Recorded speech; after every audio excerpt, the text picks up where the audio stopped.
FIDE మహిళల chess ప్రపంచ cup లో ఫైనల్ ఇంట్రెస్టింగ్ గా సాగబోతోంది. ఫైనల్లో కోనేరు హంపి, దివ్యా దేశ్ముఖ్ తో అమీతుమీ తలపడబోతున్నారు. ఇక ఇప్పటి వరకు మహిళల ఫిడే వరల్డ్ కప్ ను భారత గ్రాండ్ మాస్టర్ గెలవలేదు. ఈసారి హంపి, దివ్యల్లో ఒకరు చరిత్ర తిరగరాయబోతున్నారు.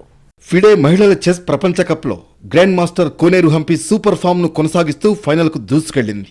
సెమీఫైనల్ టై బ్రేక్ లో చైనాకు చెందిన లీ టింగ్జీ పై 5-3 పాయింట్ల తేడాతో విజయం సాధించింది. ఫైనల్లో భారత్ కు చెందిన దివ్య దేశ్ముఖ్ తో పోటీ పడబోతోంది.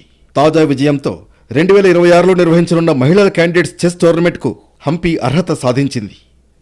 ఇప్పటికే ఫైనల్లోకి అడుగుపెట్టి భారత చిచ్చరపిడుగు దివ్యా దేశ్ముఖ్ చరిత్ర సృష్టించింది.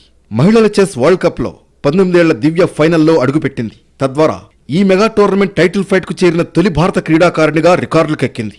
చైనా జీఎం, ప్రపంచ మాజీ ఛాంపియన్ టోన్ జోంగీతో బుధవారం జరిగిన సెమీఫైనల్ రెండో గేమ్లో తెల్లపావులతో ఆడిన దివ్య విజయం సాధించింది. దాంతో 1.5, 0.5 పాయింట్ల తేడాతో ఆమె టైటిల్ ఫైట్లోకి ప్రవేశించింది. ప్రపంచ కప్ ఫైనల్ ప్రవేశం దరిమిలా 2026లో జరిగే క్యాండిడేట్స్ టోర్నీకి దివ్య క్వాలిఫై అయింది. ఇక మహిళల ఫిడే వరల్డ్ కప్ తొలిసారిగా భారత గ్రాండ్ మాస్టర్ సొంతం కావడం లాంఛనమే. భారత గ్రాండ్ మాస్టర్లు కోనేరు హంపి, దివ్యా దేశ్ముఖ్లలో ఒకరు విజేతగా నిలవబోతున్నారు. ఈ నెల 26, 27, 28 తేదీల్లో ఫైనల్ జరగనుంది. ఇప్పటి వరకు మహిళల ఫిడే వరల్డ్ కప్ ను భారత గ్రాండ్ మాస్టర్ గెలవలేదు. ఈసారి హంపి, దివ్యలలో ఒకరు చరిత్రను తిరగరాయబోతున్నారు.